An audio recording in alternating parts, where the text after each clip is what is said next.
Sahabat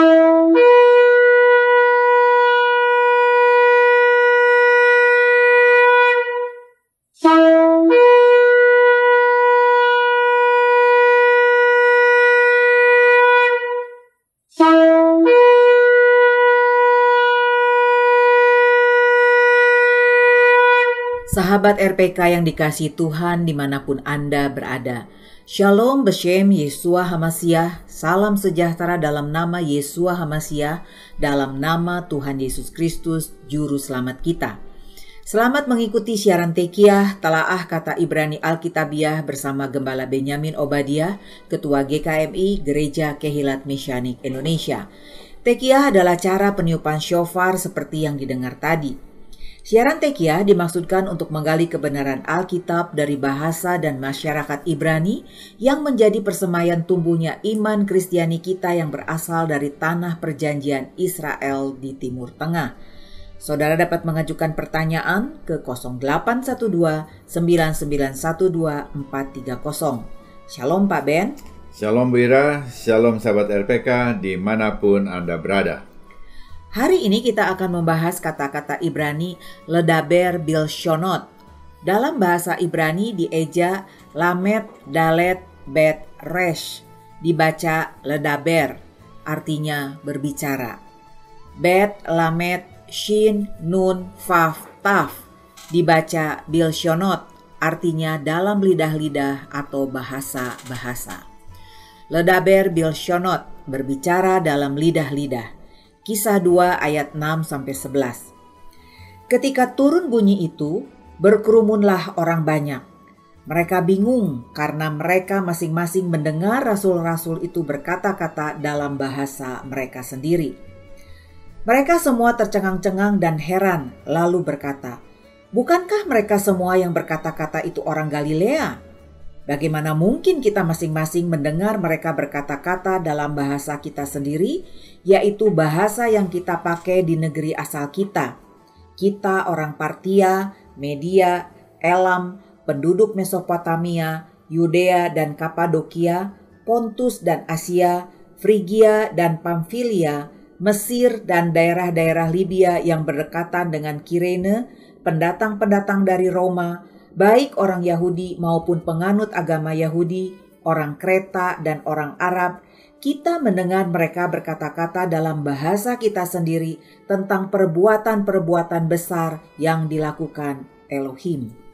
Para rasul dan murid-murid Yahudi dari Galilea lainnya berkata-kata dalam bahasa yang dimengerti oleh orang Yahudi yang datang dari berbagai bangsa dan negara. Kitab Kisah Para Rasul ditulis oleh Lukas dalam bahasa Greka atau Yunani.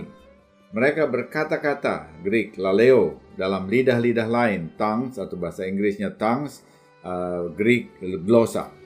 Ini dimaksudkan sebagai bahasa-bahasa lain. Mereka berglossolalia dalam bahasa-bahasa lain yang dimengerti. Dalam Brit Hakadasha, Perjanjian Baru berbahasa Ibrani, istilah glossolalia berbicara dalam lidah-lidah diterjemahkan sebagai ledaber bilshonot, yang juga berarti berbicara dalam lidah-lidah. Dalam bahasa Ibrani ada istilah lashon hara atau lidah jahat. Lidah jahat di sini merujuk pada ungkapan bahasa yang merusak hubungan. Paralel dengan itu, ledaber bilshonot yang secara harfiah adalah berbicara dalam bahasa lidah, berarti berbicara dalam bahasa-bahasa lain. Ini menyatakan glossolalia adalah berbicara dalam bahasa lain yang dipahami namun diucapkan secara supranatural, diucapkan spontan dengan dorongan Ruach HaKodes. Bukan dengan belajar bahasa, juga bukan dengan kursus bahasa roh dari siapapun. Glossolalia muncul pertama dalam Kisah Rasul di pasal 2. Ini perlu ditandai karena sesuai dengan the law of the first appearance, prinsip pemunculan pertama. Kejadian ini dapat menjadi petunjuk bagi kejadian sejenis selanjutnya atau precedents. Pada kesempatan pertama ini kita melihat murid-murid Yeshua yang dipenuhi Ruach HaKodes dengan tanda berbicara dalam bahasa-bahasa lain yang bukan bahasa ibu mereka. Mereka berbicara dalam bahasa-bahasa orang Partia, Media, Elam, penduduk Mesopotamia, Yudea dan Kapadokia, Pontus dan Asia, Frigia dan Pamfilia, Mesir dan daerah-daerah Libya yang berdekatan dengan Kirene, pendatang-pendatang dari Roma, baik orang Yahudi maupun penganut agama Yahudi, orang Kreta dan orang Arab. Kita mendengar mereka berkata-kata dalam bahasa kita sendiri tentang perbuatan-perbuatan besar yang dilakukan Elohim. Kisah 2 ayat 10-11. Murid-murid ini berbicara dalam 15 bahasa bangsa-bangsa di luar Israel. Padahal mereka adalah orang-orang Galilea. Kisah 1 ayat 7. Tetapi mengapa mereka harus berbicara dalam bahasa-bahasa lain? Ini adalah kesempatan untuk menyaksikan perbuatan-perbuatan besar Adonai Elohim dan menyaksikan Yesua kepada lingkungan yang lebih luas, lingkungan bangsa-bangsa. Dan pada saat itu ada berkumpul orang-orang Yahudi dari seluruh dunia di Yerusalem. Mereka adalah orang Yahudi dan penganut agama Yahudi dari seluruh dunia. Mereka orang Yahudi yang mungkin tidak fasih lagi dalam bahasa Ibrani karena mereka hidup di luar Israel. Di samping itu ada juga bangsa-bangsa non-Yahudi, namun menjadi penganut agama Yahudi, proselyte.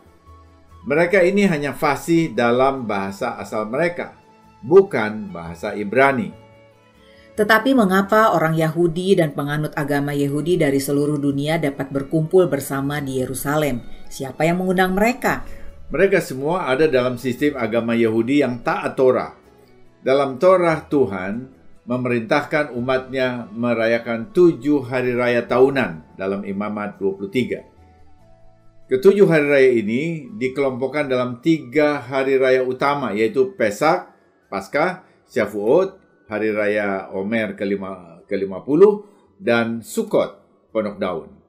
Adonai Elohim memerintahkan setiap laki-laki Israel untuk datang ke Yerusalem 3 kali tiap tahun untuk merayakan 3 masa raya itu. Ulangan 16 ayat 16. Ini berarti setiap pria Israel yang tinggal di Galilea atau dimanapun juga harus datang ke Yerusalem di Yudea, berkumpul dengan seluruh umat Israel.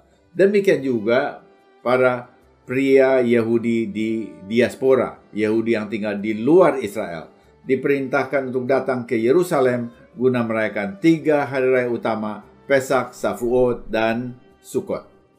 Perhatikan, Syavuot itu hari raya pemberian Torah di Sinai. Hari raya ini sudah dirayakan sejak diperintahkan sekitar 1200 tahun sebelum Masehi. Syavuot merupakan hari penghitungan Omer, berkas tuayan pada hitungan ke-50, sehingga dalam naskah Septuaginta diterjemahkan ke dalam bahasa Yunani menjadi Pentekostos, yang di dalam bahasa Inggris menjadi Pentecost, dan bahasa Indonesia Pentakosta. Jadi hari raya Syavuot Pentakosta sudah dirayakan ribuan tahun di lingkungan agama Judaisme.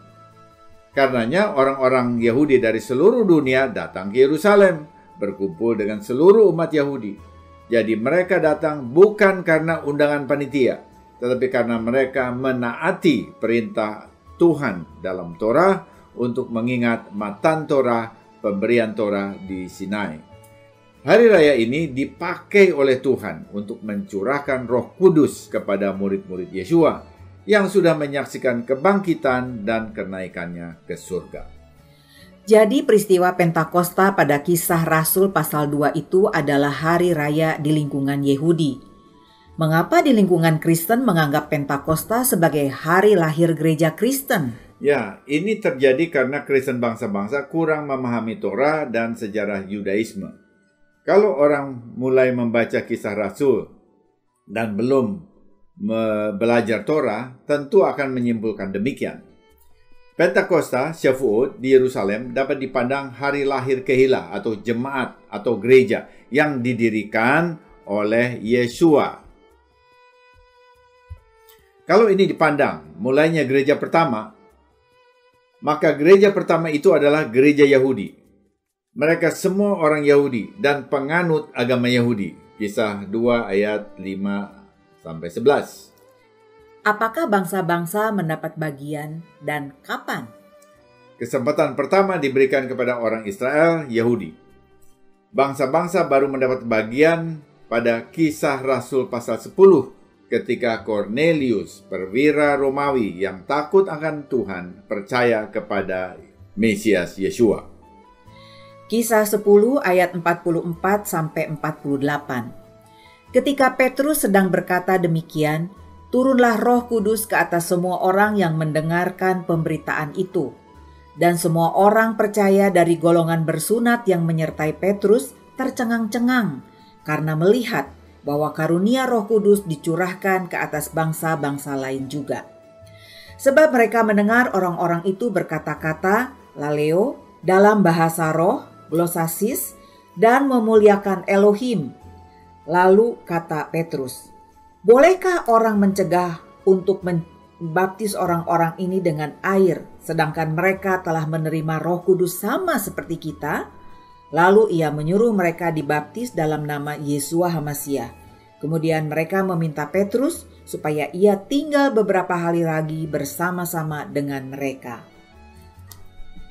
Pertanyaannya, bagaimana sifat glosolalia dalam ayat ini? Pada kesempatan kedua pencurahan Ruach HaKodes, sifat glosolalia yang diterjemahkan sebagai bahasa roh, walaupun tidak diberi penjelasan, akan sama dengan glosolalia yang pertama. Mereka berbicara dalam bahasa-bahasa yang dipahami di bumi. Inilah pertama kalinya bangsa-bangsa non-Yahudi mendapat kesempatan dipenuhi oleh Ruach HaKodes, seperti yang disaksikan oleh Lukas, penulis kitab Kisah Rasul. Semua orang percaya dari golongan bersunat yang menyertai Petrus tercengang-cengang karena melihat bahwa karunia Roh Kudus dicurahkan ke atas bangsa-bangsa lain juga. Kisah 10 ayat 45. Ini bukti sejarah dalam Perjanjian Baru. Murid-murid Yahudi Yeshua baru di saat itu mengetahui bahwa Roh Kudus pun dapat diterima oleh bangsa-bangsa non-Yahudi. Selanjutnya ada peristiwa pencurahan Ruach Kodes ketiga dalam Kisah Rasul 19 ayat 1-6. Ketika Apolos masih di Korintus, Paulus sudah menjelajah daerah-daerah pedalaman dan tiba di Efesus. Di situ didapatinya beberapa orang murid. Katanya kepada mereka, "Sudahkah kamu menerima Roh Kudus ketika kamu menjadi percaya?" Akan tetapi mereka menjawab dia, "Belum.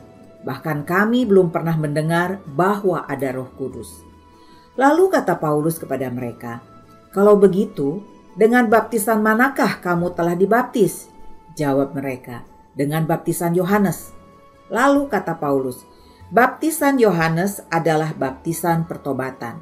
Dan ia berkata kepada orang banyak bahwa mereka harus percaya kepada Dia yang datang kemudian daripadanya, yaitu Yeshua.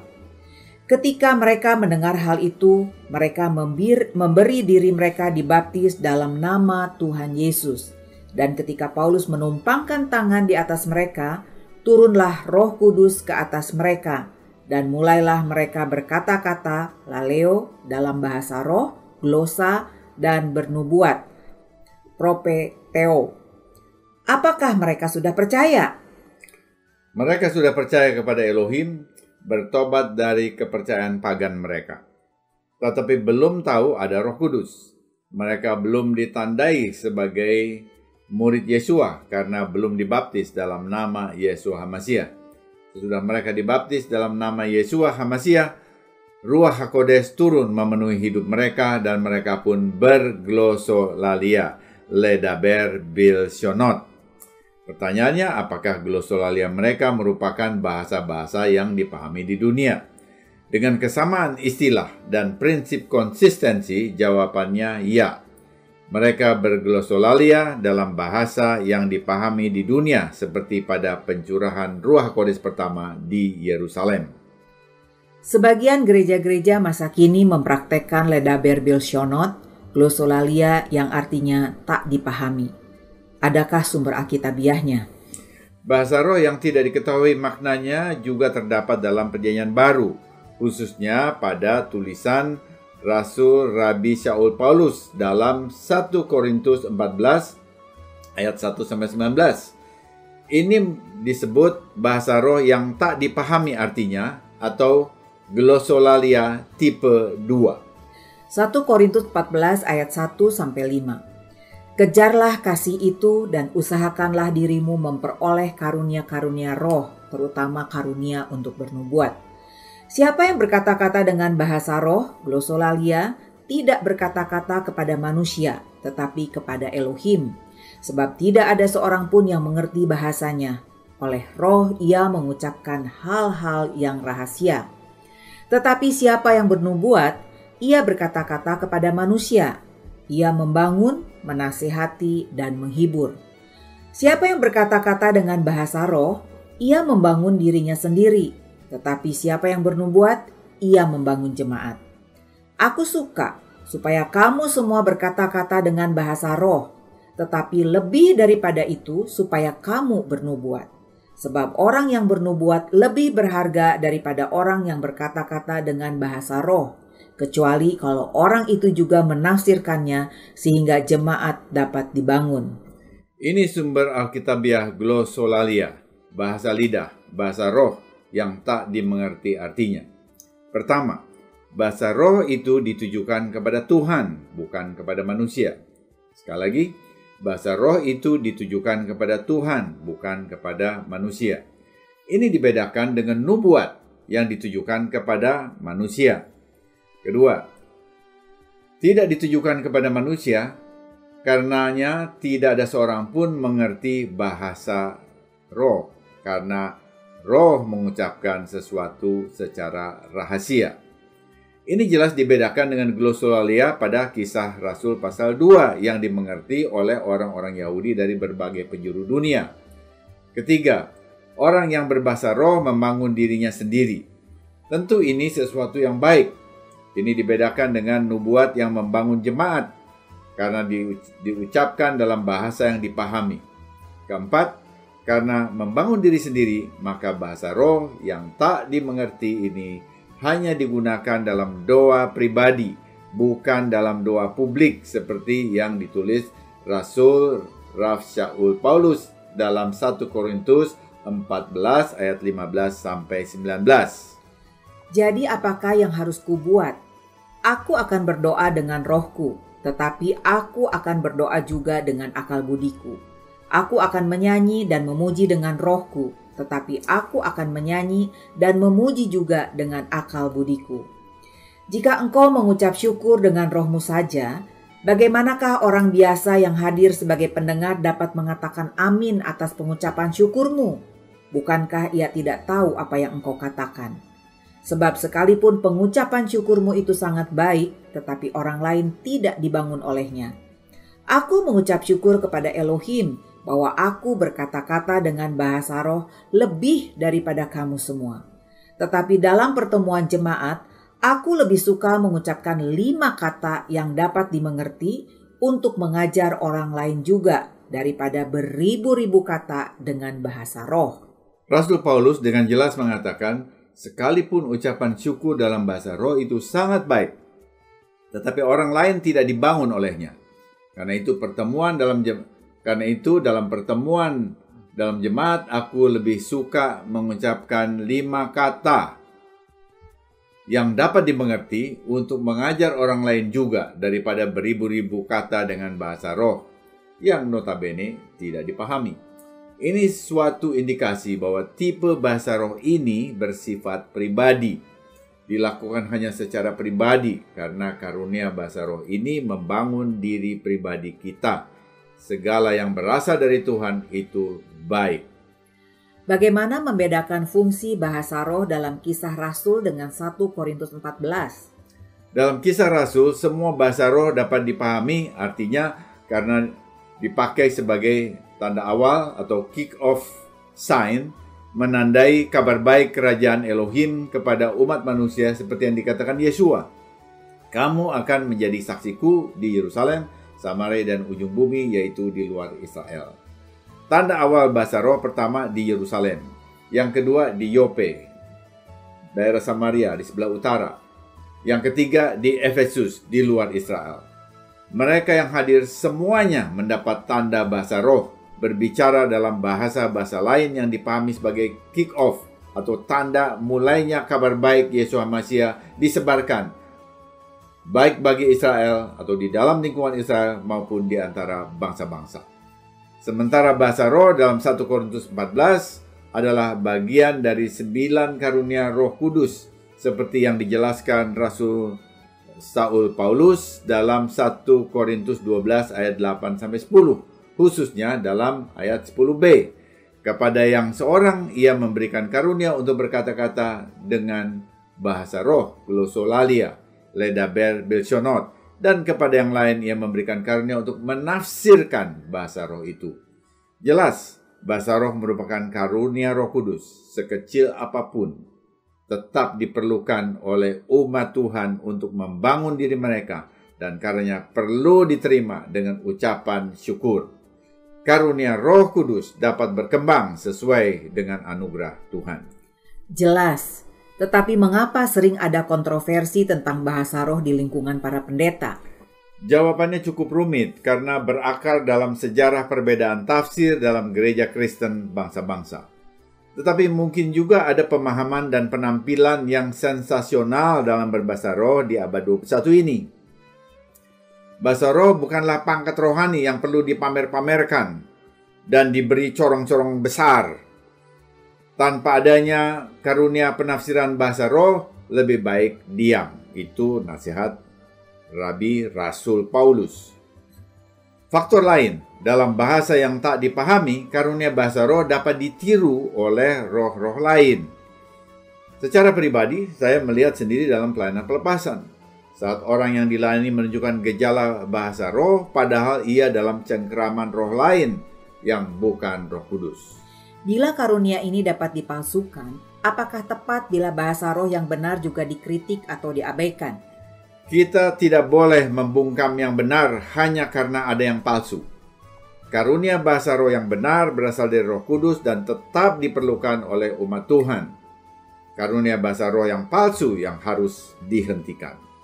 Bagaimana membedakannya? Diperlukan karunia membedakan roh yang merupakan salah satu dari 9 karunia Roh Kudus, seperti yang tertulis dalam 1 Korintus 12 ayat 10.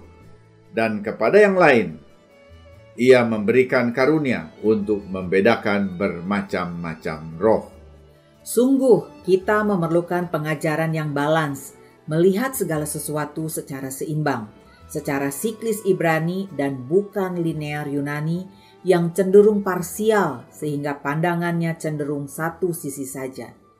Karunia bahasa roh perlu didudukan secara tepat untuk membangun pribadi-pribadi umat Tuhan yang menerimanya. Semoga siaran ini memberkati saudara. Informasi bagi saudara, ibadah Syabat Ibrani GKMI akan diselenggarakan secara hybrid setiap Sabtu jam 10 pagi. Untuk mendengar ulang semua program Tekiah, kunjungi dan subscribe kanal Kehilat Misyanik di YouTube. Bila saudara diberkati oleh siaran Tekiah dan mau kembali memberkati siaran ini, saudara dapat mengirimkan dukungan dengan menghubungi Happy di 0811 910 814.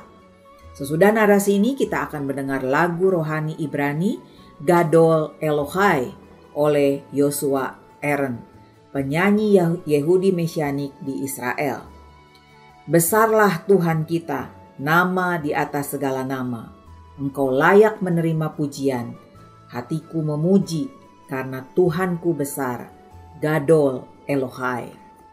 Mari kita memuji Tuhan dengan roh kita, juga memuji Tuhan dengan akal budi kita.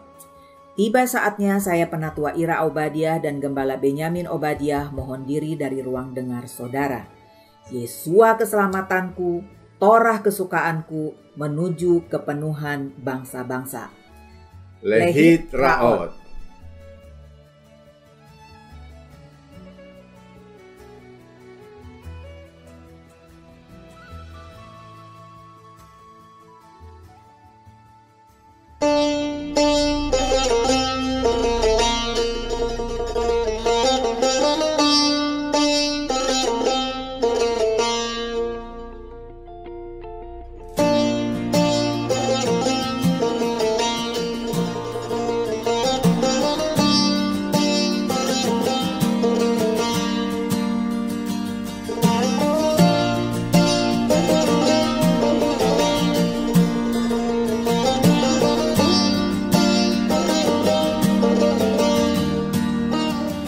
גדול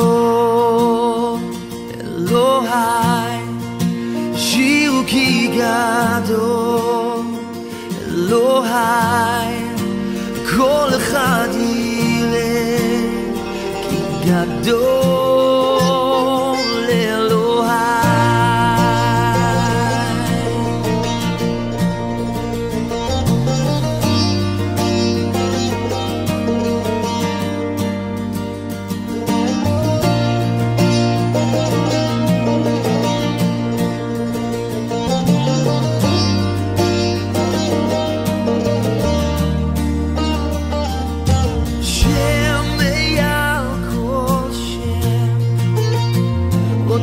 ראוי להלל, ליבי ישיר כי גדול אלוהי.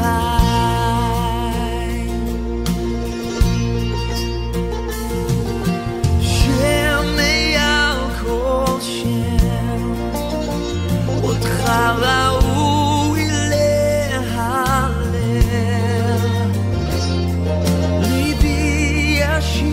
כי גדול אלוהי.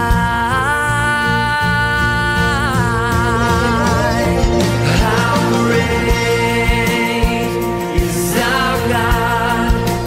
Sing with me, how great is our God, and all will see how great, how great, how great is our God.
שירו כי גדול אלוהי, כל אחד יראה כי גדול, גדול אלוהי.